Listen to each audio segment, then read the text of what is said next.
1956 del exdirector de la Fuerza Pública, José Fabio Pizarro, surgió como un grupo paramilitar con la intención de defender la soberanía ante la invasión de Nicaragua a Isla Calero. No obstante, según expertos, es normal que este tipo de grupos tengan vínculos fuertes con el narcotráfico. Veamos y escuchemos la siguiente información.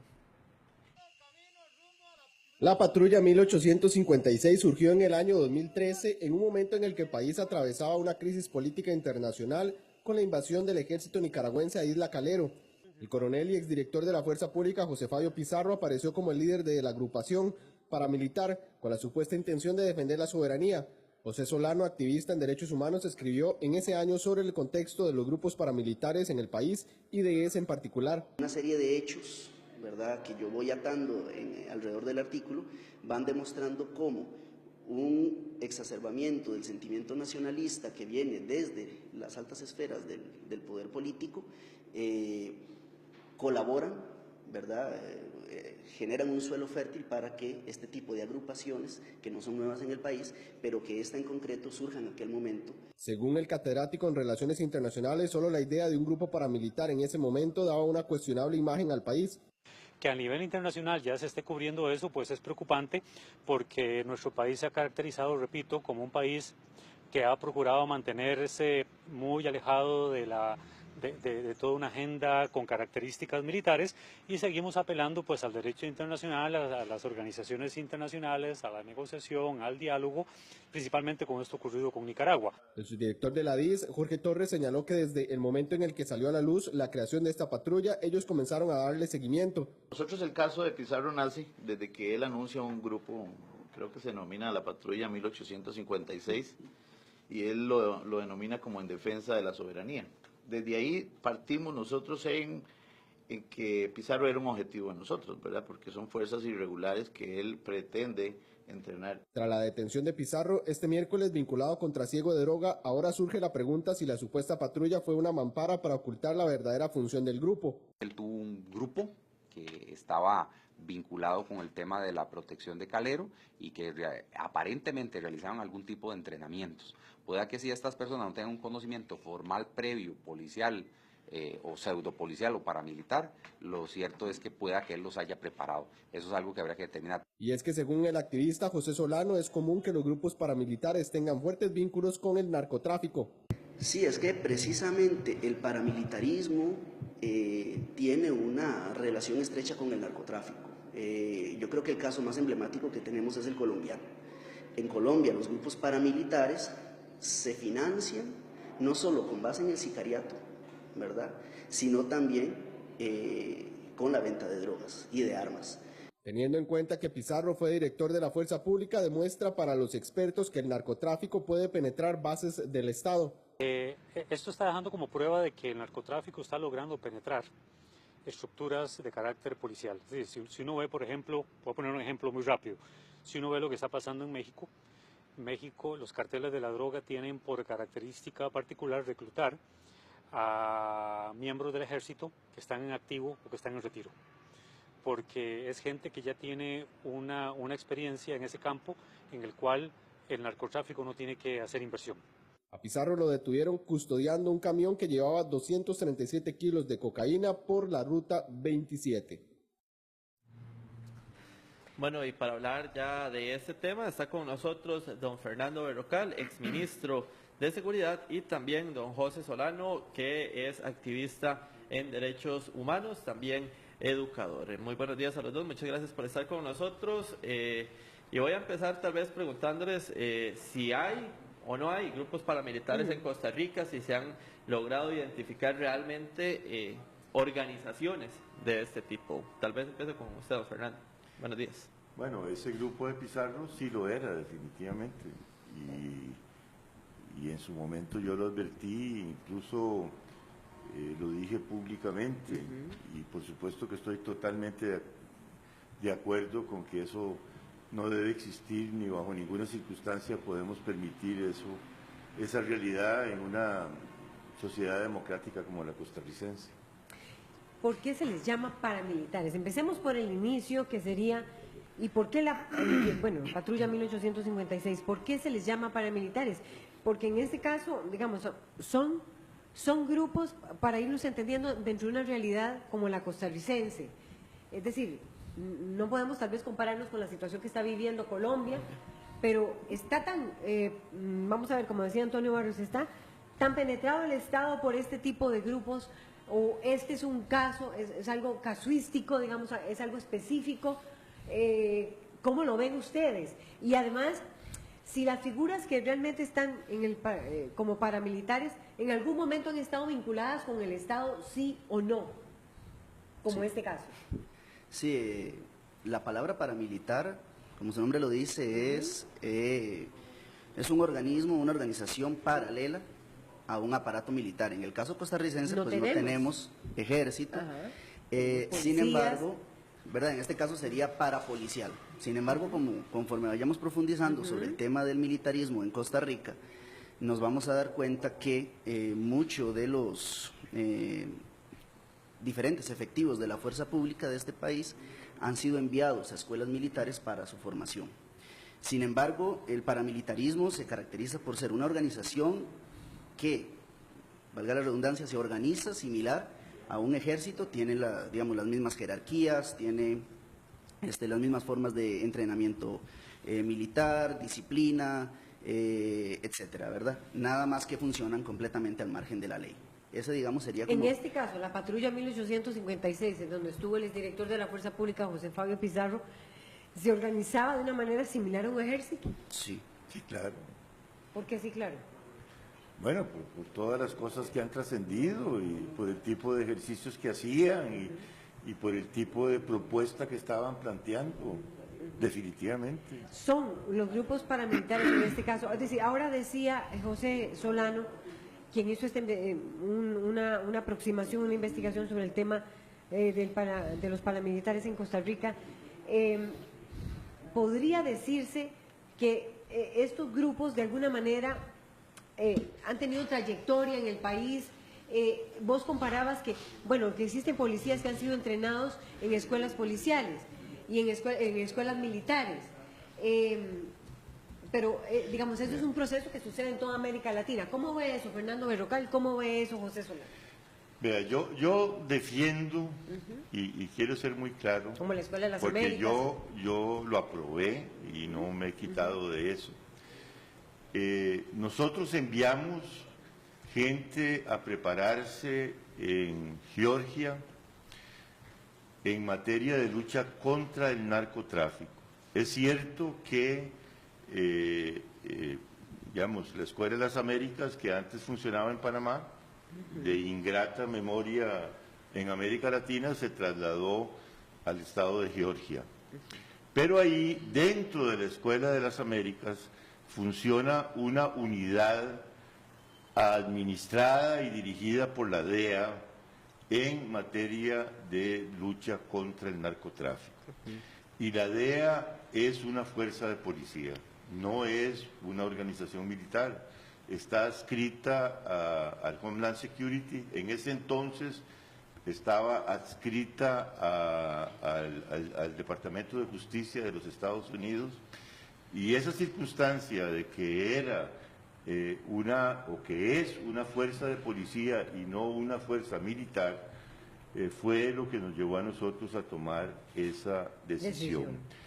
A raíz de eso se fortaleció enormemente la Policía de Control de Drogas, la PCD, desde el punto de vista técnico, desde el punto de vista operativo, desde el punto de vista de logística, desde el punto de vista de inteligencia.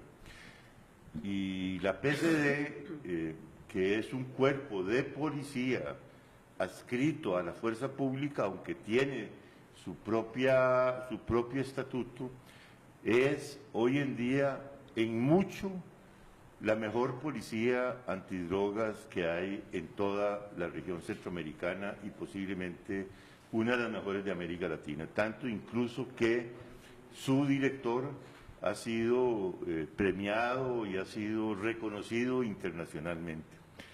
Y yo sí defiendo la existencia de la Policía de Control de Drogas y defiendo la capacitación que tiene que darse a ese cuerpo especializado en materia de lucha contra el narcotráfico.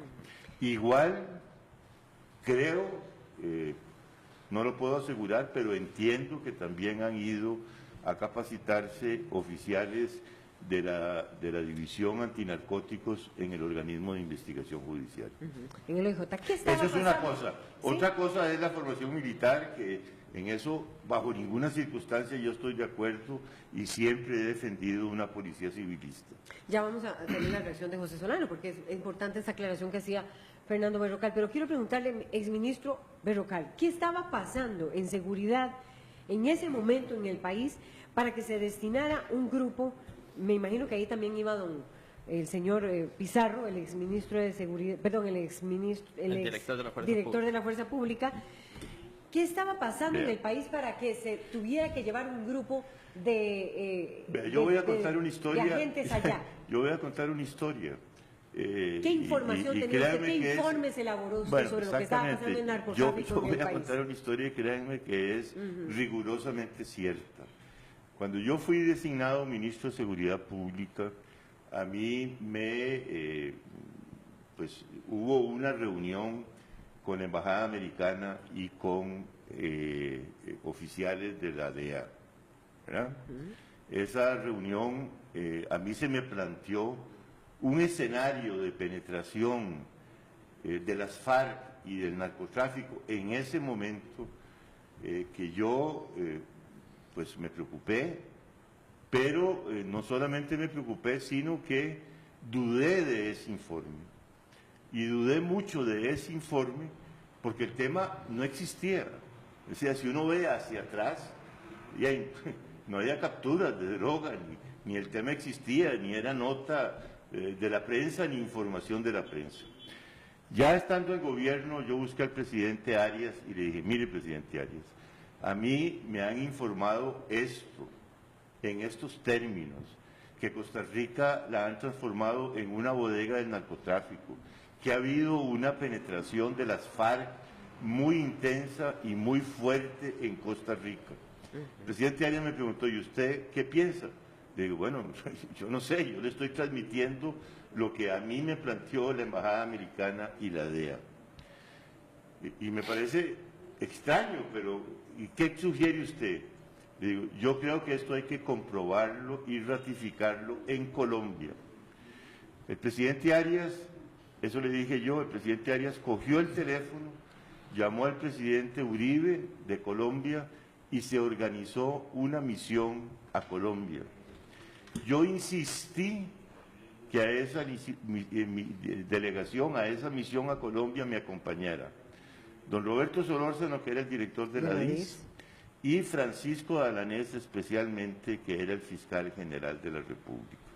Nosotros fuimos a Colombia y en iguales o todavía en términos más fuertes nos informaron los organismos de seguridad de la policía colombiana. Incluso en esa oportunidad conocí yo al general Naranjo, que luego, bueno, en ese entonces jefe de la policía colombiana, el ministro de Defensa y el ministro del Interior era el hoy presidente Juan Manuel Santos. ¿Verdad? El presidente era Uribe, y a raíz de ahí comenzamos a tomar en serio el tema de la penetración del narcotráfico en Costa Rica. Y tomar en serio la penetración del narcotráfico en Costa Rica nos llevó en los siguientes meses a capturar, incautar 75 toneladas de droga. Bueno, hasta que pasaron... Tratamos de ubicar que son 75 toneladas. Bueno, es toda la droga del mundo. Por ejemplo, antes, ¿cuánto se capturaba? Hasta 2, 3 toneladas, 4 toneladas. O sea, esa información llegó ahí. Debo advertir una cosa. En ese entonces, las FARC no estaba todavía totalmente claro. Los colombianos sí lo tenían claro, pero a nivel internacional no estaba suficientemente claro si las FARC era solamente una guerrilla insurreccional o si además se había transformado en un cartel del narcotráfico. Y todo eso llevó posteriormente a constatar lo siguiente. no solo había habido penetración del narcotráfico, sino que, y esto quiero ser muy enfático, en Costa Rica, en anteriores administraciones, las FARC habían tenido en Costa Rica la parte política internacional. La parte política internacional. Aquí Rodrigo Reyes, que era el canciller de las FARC, y muchos de los comandantes que después, usted los vio y todos los vimos negociar la paz en Colombia, entraban a Costa Rica, tenían muchísimos ingresos a Costa Rica. Pero en ese entonces no estaba totalmente claro, con eso yo no estoy señalando con el dedo a las anteriores administraciones, por cuanto las FARC se presentaban como un organismo insurreccional y una propuesta alternativa al gobierno de Colombia. Pero sí hubo, como después se comprobó, penetración en el ámbito de la actividad, de la narcoactividad. Eso llevó a dos cosas: a detectar un hospital de seguridad de las FARC que estaba en las partes de las nubes de Coronado, en donde se mandaban guerrilleros y exmilitares de las FARC, lo que llamaban a enfriar, en fin, a descansar después de actividades guerrilleras, y condujo a la captura de Martínez Quinto. Martínez Quinto era un comandante de las FARC que tenía un historial criminal horrible en Colombia y que lo habían mandado a Costa Rica con el propósito de penetrar las flotas pesqueras nuestra en el Pacífico y en el Atlántico. Y también condujo 2 años después a capturar una gandola con $500,000 en las montañas de Heredia. Con lo cual, creo yo, pues no solo se comprobó que la historia era verdadera, que los hechos eran reales, la información que nos había dado la Embajada Americana y la DEA y que nos habían ratificado en Colombia, sino que se estableció que efectivamente, pues Costa Rica, bueno, yo creo que estos 10 años además han dado toda la razón, se había transformado en una bodega, en un centro de intercambio, y que esa penetración había transformado a Costa Rica en un centro neurálgico y estratégico. Todo eso fue lo que, muy al origen de la administración del presidente Arias, a propuesta mía, y yo acepto toda la responsabilidad, y después de consultar e investigar el tipo, yo fui incluso antes de mandar oficiales, yo fui a esa academia en Georgia y pude determinar que efectivamente se trataba única y exclusivamente de formación policial en materia de narcotráfico. Jamás Fernando Berrocal habría estado de acuerdo con mandar policías a recibir formación militar, y lo digo con toda franqueza y honestidad. Usted estuvo 1 año. ¿Qué pasó? 2 años. 2 años, perdón, don Fernando. Ya llamamos a José Solano, porque sé que quieres decir muchas cosas. ¿Qué pasó después? O sea, usted entregó un informe al presidente Arias en ese momento. ¿Qué pasó después? Bueno, pero eso fue después, 2 años después. 2 años después, por una circunstancia totalmente ajena a Costa Rica, el ejército colombiano bombardeó una base de las FARC en la frontera con Ecuador, hubo un conflicto militar muy fuerte y ahí surgieron 34 citas a Costa Rica. Incluso ratificaron en esas 34 citas el asunto del hospital en las montañas de Coronado y el tema de Martínez Quinto y el tema de la gandola que se había descubierto con $500,000 en las montañas de Ecuador, en las montañas de Heredia, perdón. Ese informe yo lo entregué, el informe que llegó de Colombia con esas 34 citas. ¿A quién se lo entregó, perdón? Se lo entregué al presidente de la República, lo entregué en la Asamblea Legislativa y... ¿Al presidente de la Asamblea en ese momento? Sí, efectivamente. Antonio Pacheco. Antonio Pacheco. Efectivamente. Y yo después ahí se entró en una controversia enorme sobre ese tema. El presidente me negó su confianza y yo me fui.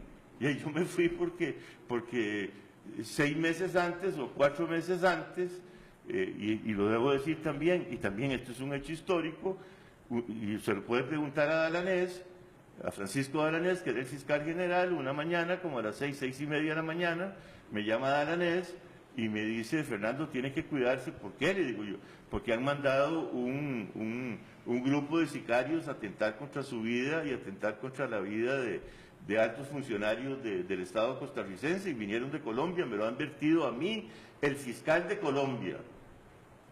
Y bueno, hay momentos en la vida que uno dice, bueno, exageraciones tampoco. Yo estoy dando la pelea, estoy dando la lucha, tengo familia, tengo 6 hijos, tengo en ese entonces 7 nietos, y bueno, si yo no tengo aquí la confianza para dar la pelea a últimas consecuencias, si tengo la confianza para dar la pelea a últimas consecuencias, me quedo, pero si no tengo la confianza y hay otras razones políticas y otra agenda política, pues me voy para la casa, y eso fue lo que hice. Eso fue lo que pasó. O sea, bueno, José, Así de simple. Así de simple, y ahora vamos a profundizar más. José Solano, existían las razones para un entrenamiento que es estrictamente policial y de la DEA en ese momento. Bueno, vamos a ver, por mi formación siempre me gusta adentrarme un poquito en el tema histórico del surgimiento de estos grupos, ¿verdad? Lo primero es eso, el paramilitarismo no es un fenómeno nuevo en este país, surge aproximadamente en los años 60, 70, siempre en el marco de la Guerra Fría. En aquel momento, ¿verdad?, existía todo un imaginario de la izquierda a la derecha, el este, el oeste, ese conflicto a nivel internacional. La Guerra Fría, que se permea en la política de toda América Latina. Acá el famoso grupo Movimiento Costa Rica Libre, ¿verdad?, fundado por Edgar Cardona, que el famoso Cardonazo, ¿verdad?, en el 48, 49, no recuerdo, forma este grupo. En aquellos momentos estos grupos, y ahí para ir entrando con el tema de financiamiento, ¿verdad?, estos grupos se financiaban en su momento durante la Guerra Fría, lo mismo que pasaba con las guerrillas, pues con los dos grupos de intereses que existían, ¿verdad? En su momento Estados Unidos, en su momento la Unión Soviética. ¿Qué es lo que pasa cuando estos grupos, cuando cae el muro de Berlín, ¿verdad?, y entramos a la década de los 90, ¿qué pasa con estos grupos? ¿Qué es lo que pasa con las FARC, por ejemplo? ¿Qué es lo que pasa con los grupos paramilitares en Colombia? ¿Qué es lo que pasa con los grupos paramilitares en México, en Centroamérica? Pues es el mismo fenómeno.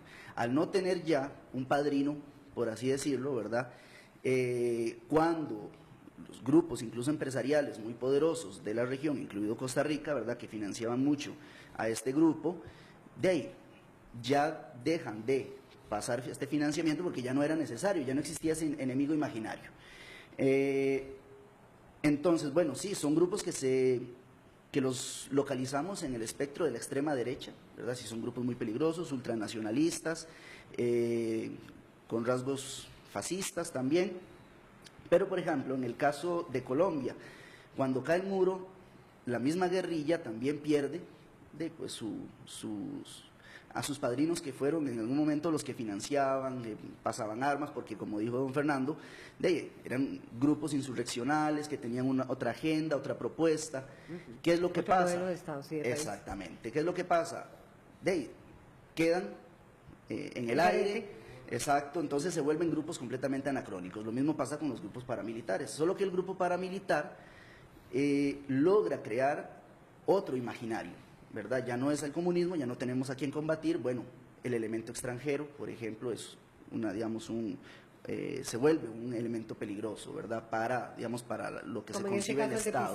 Como el de Pizarro contra una eventual invasión de Nicaragua. Efectivamente, porque esa es la justificación de este grupo en aquel momento, en 2013, cuando surge en pleno conflicto con Nicaragua por el tema Isla Calero.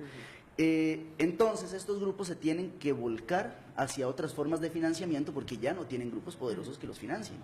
Entonces, empiezan a relacionarse con el narcotráfico, ¿verdad? Ese es el tema colombiano, por ejemplo. No solo las FARC se relacionaron con el narcotráfico, también pasó con los grupos paramilitares. Y además se sabe que estos grupos paramilitares también tienen estrecha relación con el Estado, ¿verdad? Porque el Estado, sea directa o indirectamente, al menos pongo el caso colombiano, se beneficiaban o se benefician de estos grupos, ¿verdad? Los falsos positivos, por ejemplo, desapariciones de personas inocentes para relacionarlos con la guerrilla y mantener todavía este círculo vicioso del conflicto interno. Y entonces se vincula también, digamos, al menos estoy hablando del caso colombiano, no puedo asegurarlo en el caso costarricense.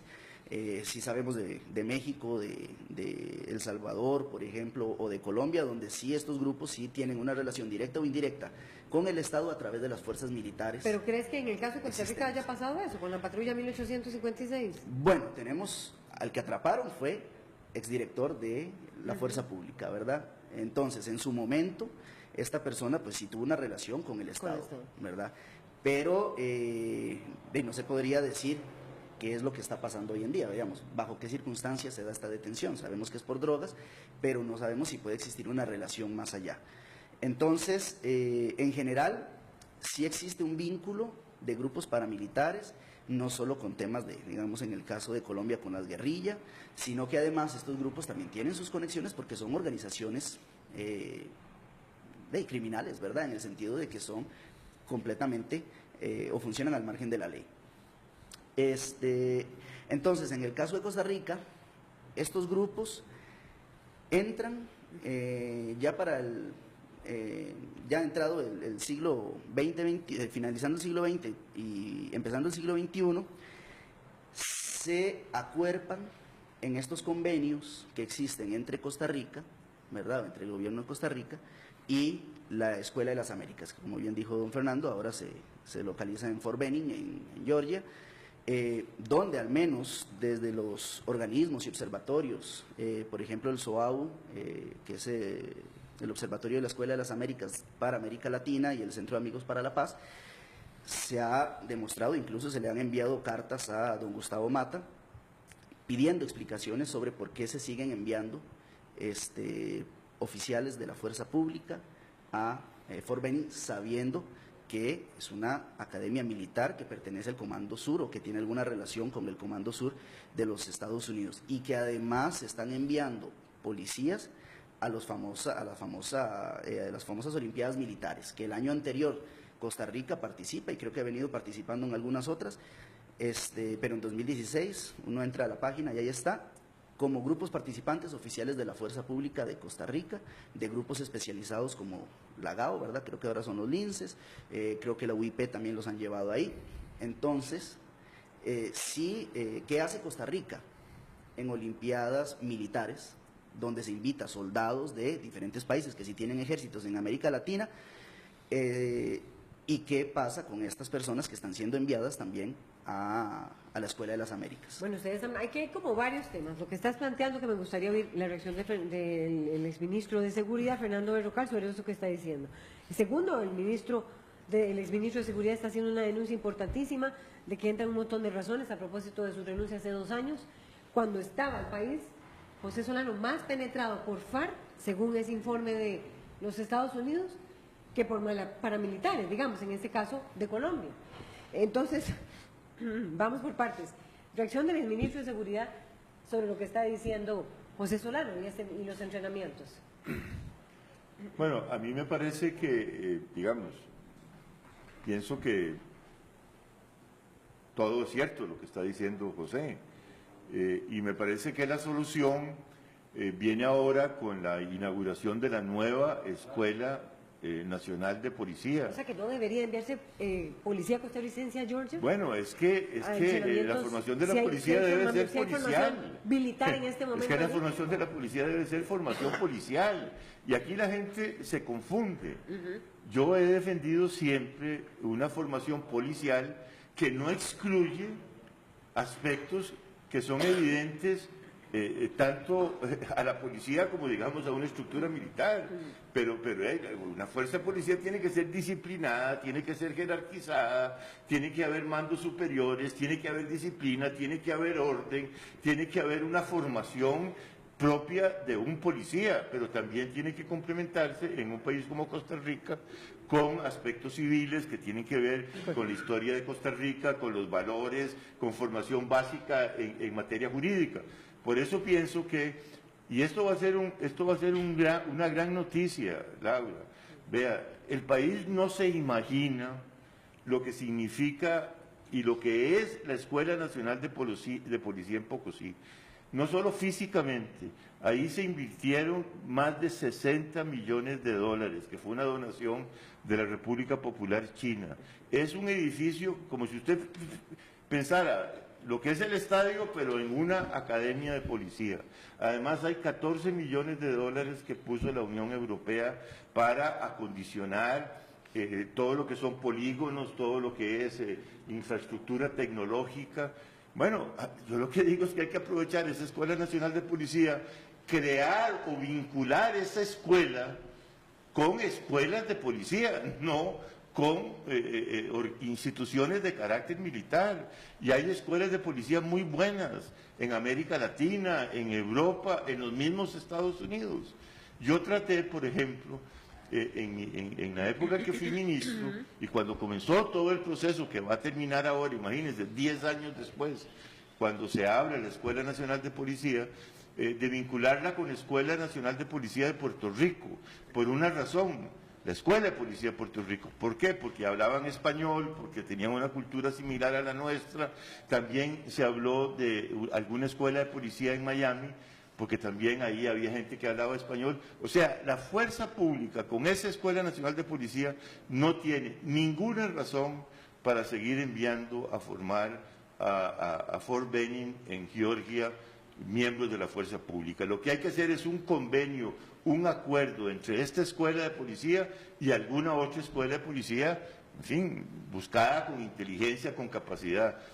Nuestra policía tiene que ser fundamental y esencialmente policial, y en eso coincido totalmente, y fue mi posición como ministro y ha sido mi posición toda la vida. Voy a ver si lo entiendo, porque en algún momento usted se habló, ministro Berrocal, de que envió policía a Georgia. Sí, a la parte de la DEA, okay, de la formación de la PCD. Yo lo que envié no fueron... es lo mismo que Fort Benning, yo, a ver si lo entiendo. No, sí, dentro del complejo de Fort Benning hay una parte que maneja la DEA, en que existe una escuela de capacitación para estrictamente dirigida a la narcoactividad. Incluso ahí hay, yo me quedé impactado, reproducciones de laboratorios en la selva, cómo son los laboratorios, todo el tipo de investigación y de seguimiento que hay que hacerle a la lucha contra la narcoactividad. Yo sí estuve de acuerdo y los mandé. Y estoy muy orgulloso del nivel de eficiencia que tiene la Policía de Control de Drogas de Costa Rica. Pero yo no envié a formarse en la parte militar. Eso ¿Y ahora sí está pasando? Bueno, lo dice José Solano, yo no sé, yo hace 10 años que no soy ministro. Y José lo dice inclusive también en un artículo de equipocritica.org, que es el que escribe, y es claro también en decir que el militarismo se da, bueno, no dice que se da, dice el militarismo desde la administración Arias hasta la administración Chinchilla, donde nombra pues además bastantes nombres y por qué, y de hecho... Dice, por ejemplo, va a leer un extracto rápido, dice Arias junto a su ministro de Seguridad, Fernando Berrocal, permitieron el envío de policías a la Escuela de las Américas, como decíamos anteriormente, para entrenarse bajo unos métodos militares en lo que se llamó el silencio positivo, es decir, Oscar Arias no protestó, lo que Berrocal tomó como una mesa servida para actuar. También dice que bajo esa misma línea, Laura Chinchilla, siendo diputada en el 2002-2006, defendió la posibilidad de instalar una academia militar. Antes había fungido como ministra, bueno, ahí da como una referencia de lo que había hecho doña Laura antes, y también toma el tema José con don René Castro, donde dice que hizo un llamado para armar un cuerpo de seguridad en entrenamientos especializados. Es muy directo y muy crítico también, ¿verdad?, a estas administraciones, José Solano. Sí, efectivamente, porque lo dijeron en medios, ¿verdad? Don Fernando lo dijo en aquel momento cuando se habían filtrado aquellos famosos cables de Wikileaks. Precisamente había dicho, ¿verdad?, que en el plan que Berrocal nos esbozó, el presidente Arias no responderá, decía, ¿verdad?, a esa carta, ¿verdad?, y su silencio se interpretará como consentimiento, y con ello Berrocal autorizará el entrenamiento en la UIS, ¿verdad?, en Fort Benning, que en aquel momento había surgido ese, se habían filtrado estos famosos cables, ¿verdad? Don Fernando había enviado esta carta al presidente que le había dicho, no se preocupe, yo soy el que asumo la responsabilidad de que se están enviando policías, porque no es bien vista Fort Benning, ¿verdad? Precisamente porque en la Escuela de las Américas es donde se formaron personas como Noriega, por ejemplo, militares del Cono Sur, y entonces es decir, nos están están enviando a la fuerza pública costarricense a donde se formaron los dictadores y los peores represores que ha tenido América Latina, ¿verdad? Yo quisiera, por ejemplo, poner un ejemplo de lo que pasó acá precisamente con José Fabio Pizarro en 2008, lo que pasó aquí en el bulevar de la Asamblea Legislativa.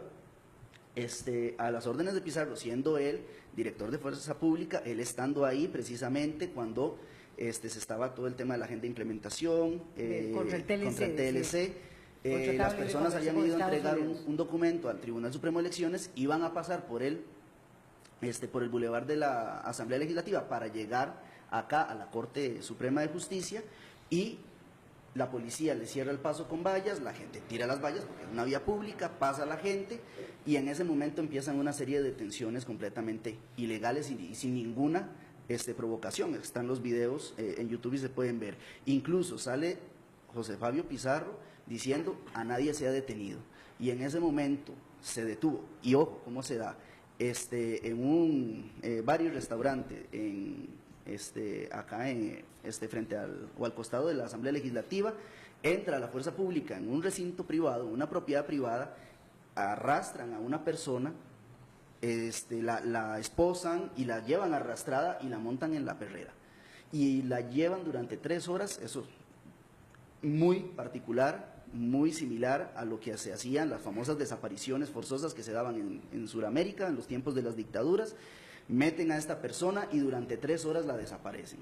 Tengo entendido que a don Fernando incluso le hacen llamadas en ese momento para ver cómo se está coordinando, dónde está esta persona desaparecida y dónde termina apareciendo esta persona 3 horas después, en Cañada Sur de Sagrada Familia. Lo tiraron ahí la policía. En el momento que estaba Pizarro. En el momento en que Pizarro decir algo. Y salía, perdón, y sale él dando declaraciones cuando se le pregunta: nadie ha sido detenido. Eso es una desaparición y un secuestro. Quiero decir algo.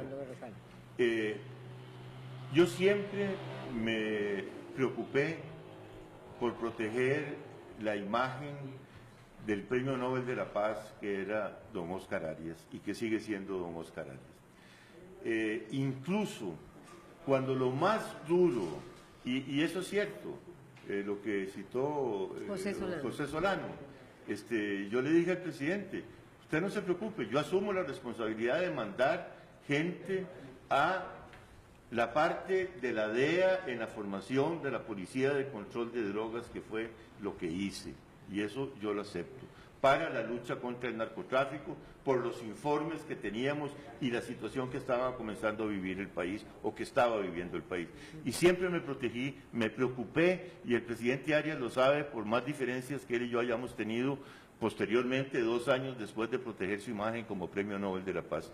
Tanto que en lo más duro de las manifestaciones contra el Tratado de Libre Comercio, y pongo de testigo a Albino Vargas, si lo quiere traer aquí, yo me reuní con los sindicatos y les propuse que ellos organizaran una estructura de seguridad para las manifestaciones.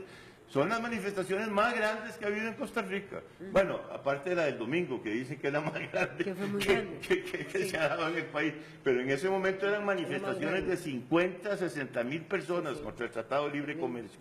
Y cuando la manifestación, yo busqué a Albino Vargas, en ese momento vivía todavía el expresidente don Rodrigo Carazo, y don Rodrigo me acompañó y me ayudó para que la policía protegiera a los manifestantes desarmada, y además de que no solamente la policía estuviera desarmada, sino que además puse solamente mujeres a proteger las manifestaciones de los que estaban en contra del TLC, y traje a la defensora de los habitantes la mañana misma de la gran manifestación que hubo en octubre, para que constatara en el Ministerio de Seguridad Pública que eran mujeres y que estaban desarmadas.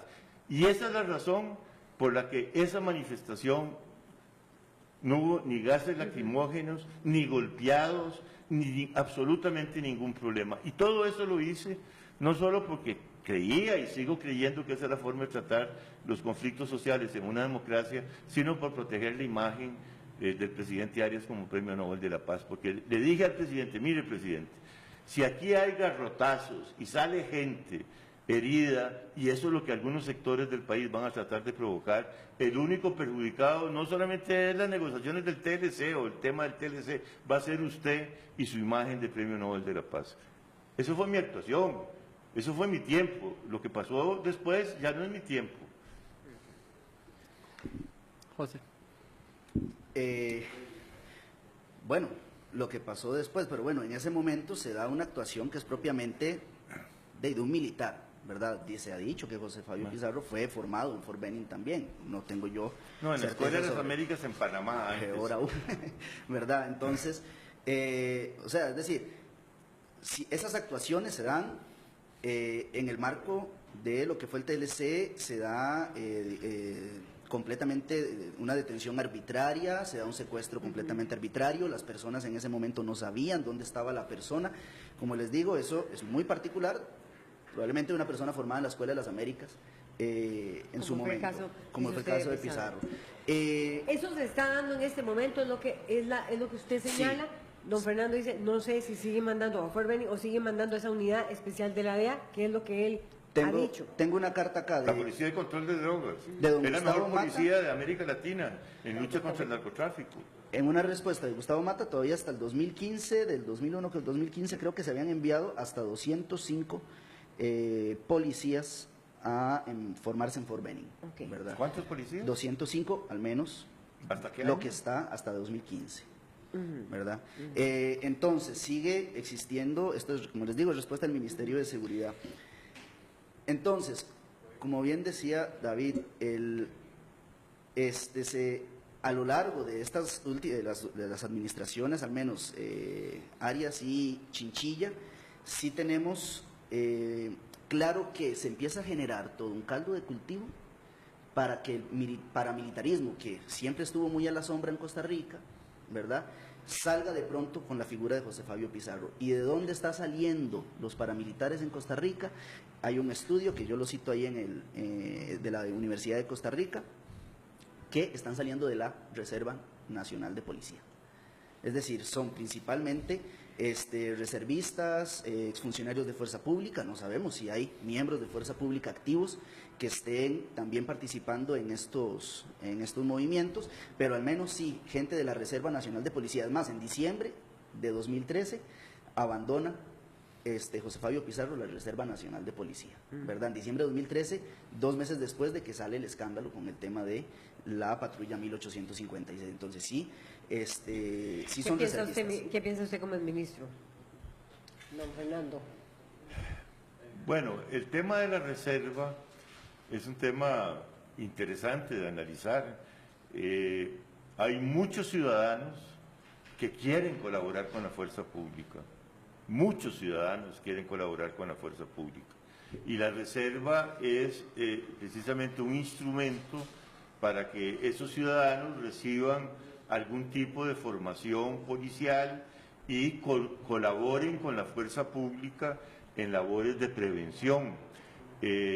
Yo estoy absolutamente convencido de que el tema de la lucha contra el narcotráfico y contra la criminalidad organizada no es solo un tema de policía, es un tema que involucra a toda la sociedad, es un tema integral, de tipo preventivo, y aquí, Laura, muchas veces como usted lo he planteado, arranca en escuelas, en colegios, en prevención sobre lo que significan las drogas en las escuelas y en los colegios, tiene que ver con salud pública, con el tema de las víctimas del narcotráfico, que son los adictos. En este país no hay una política pública para tratar a las adicciones. El IAF es una institución muy pequeña, la Caja Costarricense del Seguro Social no quiere asumir ese problema bajo ninguna circunstancia.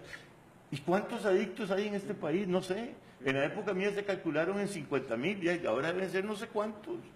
Personas con problemas de adicción. Tiene que ver con prevención, con salud pública, tiene que ver con organizar los barrios, tiene que ver con participación ciudadana, y uno de los instrumentos es la reserva.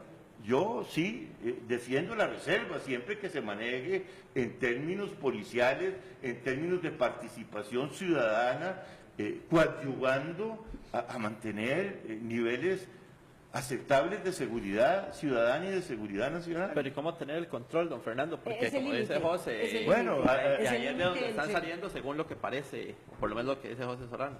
Bueno, y ahí, manteniendo una mentalidad civilista, manteniendo lo que le estoy diciendo. Vea, una de las cosas que más hay que discutir ahora, cuando se inaugure y le tocará a esta administración, la gente se va a quedar, la gente no ha ido, porque eso está en Pocosí. Eso es una cosa increíble lo que hay en Pocosí. Pero usted En la está Escuela llamando- Nacional de Policía, yo he ido unas 2 o 3 veces. Yo insisto que una de las cosas, aparte de admirarse por los edificios, en que más hay que insistir y estudiar es qué va a ser, ¿cómo sería? La trama académica de esa institución. ¿Cuáles van a ser los cursos de policía que se Eso van a quería dar? preguntar. ¿Qué tipo de formación se va a dar? ¿Cómo se va a complementar la formación policial con formación civilista, con formación en materia histórica de los valores de este país? Y además, que esa escuela, porque en este país no existe suficiente experiencia, que esa escuela la vinculen con una asesoría de una buena escuela de policía. Hoy no a se nivel sabe nada internacional. sobre eso. Hoy no se sabe nada sobre la formación. Y usted está haciendo ese llamado, Fernando. Yo estoy haciendo Carlos. ese llamado y estoy previniendo. Tenemos Le quiero decir una cosa, uno de los mejores oficiales de la fuerza pública y que comparte estas ideas es el director de la escuela, que es el comisario Eric Lacayo, que también fue director general de la fuerza pública. Pero eso debería someterse a un debate nacional. La es decir, formación definir de la escuela eso policial. es un problema país, de la esencia de lo que queremos con la democracia costarricense. El problema, don Fernando, que yo veo es que la formación Tenemos civilista comentarios. de la fuerza pública está completamente alejada de la realidad. Y yo creo que el ejemplo más claro que tuvimos y que acabamos de finalizar este proceso judicial fue lo que pasó el 8 de noviembre del año 2012 frente a la caja, donde incluso mujeres embarazadas, ancianos, fueron golpeados salvajemente por la fuerza pública. Vimos cómo inmediatamente, ni siquiera llegaron a decir, si no se mueven de la vía, vamos inmediatamente a arrasar. No, ellos llegaron, ni siquiera hicieron una llamada de atención e inmediatamente hizo una barrida completamente violenta y desproporcionada la UIP en ese momento. Entonces, eso no es de una policía civilista, eso es de los Carabineros de Chile, que es una policía completamente militarizada, donde el mismo René Castro decía, hace algunos años decía, para el canciller costarricense René Castro es hora de armar un cuerpo de seguridad con entrenamiento especializado como el de Panamá, quizá parecido a los Carabineros de Chile, ¿verdad? Entonces, y dice él, ojo, vean qué peligro, el ser pacifistas está en el alma costarricense, pero fuerzas externas nos están obligando a considerar posturas históricas. Es decir, que existe todo un discurso a nivel político que a lo largo, al menos desde el año, digamos, desde las administraciones de don Oscar Arias y de doña Laura Chinchilla, van encaminando a Costa Rica hacia un peligro. Y usted está en la cuestionando formación. también la formación que se está dando. Y el otro punto es, Completamente. don Fernando ya quiere replicar, ya están los comentarios, es cómo ante una amenaza tan fuerte del narcotráfico en el país con La narcoactividad, la narcoactividad, organizada. ¿cómo enfrentarla? Pero Don yo quiero Fernando, decirle algo muy corto. Muy corto. Todo eso está muy bien, pero tampoco que la policía no sepa disparar, no sepa artes marciales, no tenga disciplina policial, no tenga una estructura verticalizada, porque la Pero ¿a quién policía se dirige eso? tiene que responder a esa visión. De otra manera no es policía, no es fuerza pública. Pero no se está dirigiendo al narcotráfico, don Fernando, se está dirigiendo a la población civil y lo hemos visto en manifestaciones públicas, en manifestaciones Bueno, sociales. yo le conté el ejemplo de la más grande manifestación que yo que no terminó. que no terminó en violencia, Evidentemente. con el tema tan candente como el TLC y el país dividido a 50 y 50, unos a favor y otros en contra. O sea que se puede hacer, se puede hacer. Vamos con los comentarios, con Melisa Valerio. Así es. Vamos de inmediato. Buenos días, Melisa. Muy buenos días, doña Laura, muy buenos días, David. Vamos a leer rápidamente algunos de los comentarios que se han generado esta mañana en redes sociales, bastantes. Está por decir, por ejemplo, Ernesto Echeverría nos menciona: se oye en la calle que las FARC están asentadas en Costa Rica, con logística y fuertes inversiones económicas, desde aquí manejan sus negocios. Por su parte, Marcela Zamora Cruz menciona: la lucha contra las drogas es un pretexto para militarizar, controlar y generar violencia en América Latina. Por su parte, Alejandro Sáenz indica en nuestro Facebook: ¿por qué no hablan de los carteles mexicanos y cómo son quienes tienen al país inundado en droga con ayuda de nuestras autoridades? Rolo López menciona: no se pueden dar alas al animal ponzoñoso. Gran lección para el país, y que se pellizquen las autoridades para erradicar esos falsos patriotismos que son lobos con piel de oveja. Tinta Carbón nos menciona: lo que hizo fue aprovecharse de la situación para crear esta mampara de matones y narcos. Luis Zúñiga menciona: ¿y qué lograron los gobiernos anteriores con la lucha contra narcos? Se pregunta, y se responde el mismo: formar tipos como Pizarro. Después Patricia Navas nos menciona: la policía tiene que actualizarse como lo hace el delincuente. Es normal que alguien se salga del saco. El problema es que no dan seguimiento a los que dieron de baja. Igual pasa con las castas, bonos y becas. También Mujeres Más de 40 nos dice en Twitter: debemos recordar, o debe recordar este señor, que el crimen organizado cambia cada segundo. Hablar en pasado no funciona. Y por último, Estela Chinchilla nos dice en Facebook: pareciera que los gobernantes de Costa Rica no han entendido lo que es una publicidad civilista. No más entrenamientos de policías en Fort Benning. Esos son algunos de los comentarios que se han generado esta mañana en redes sociales de la gran cantidad de consultas por parte de los costarricenses. Doña Laura, David. Cierre, don Fernando Berrocal. Pues tienen toda la razón. Las FARC ya hicieron las PAL, ya se legalizaron en Colombia. El problema ahora son los carteles mexicanos. Lo que estamos es inundados de droga que viene de Colombia, manejada por los carteles mexicanos, y eso estamos totalmente de acuerdo. Las estrategias de hoy tienen que ser otras. Yo lo que estoy planteando, en medio de esta controversia, es lo que se hizo en un momento que tuve autoridad para hacer lo que hice, y lo hice con patriotismo y con determinación. Hablemos, por ejemplo, de lo que ha sido esta lucha contra el narcotráfico. Dijo Laura Chinchilla en su momento que los esfuerzos realizados no han sido debidamente retribuidos, no han sido compensadas las consecuencias negativas derivadas del combate a las drogas seguidas en el plano internacional. Y eso lo había dicho en la cumbre presidencial de ministros por el tema de seguridad en Guatemala en el año 2011. Es decir, que estos patrullajes conjuntos, que precisamente ese año 2011 se incrementa la presencia militar de los Estados Unidos en el Caribe costarricense, ¿qué era lo que estaban haciendo? Empujando las lanchas en su momento más cerca de la costa y por lo tanto penetrando más en el territorio costarricense.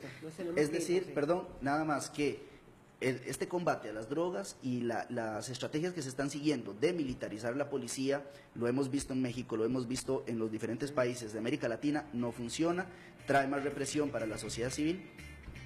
Bueno, perfecto. Un debate muy interesante. Sí, muy interesante, pero yo sí creo que se ha hecho mucho en la lucha contra la narcoactividad en Costa Rica y que hay que reconocerlo, en el balance de las cosas. Sin embargo, la batalla se está perdiendo por una sola razón: porque no hay una visión integral y porque no hay una política pública integral del Estado costarricense que abarque no solo la función policial, sino todo el espectro de otras cosas que hemos señalado que tienen que hacerse y en la que la participación ciudadana es fundamental. El problema es que a nivel político no se... Bueno, así es, no tenemos una política pública del Estado. Nos tenemos que ir a una pausa para cerrar ya RTN Revista. Gracias a nuestros invitados.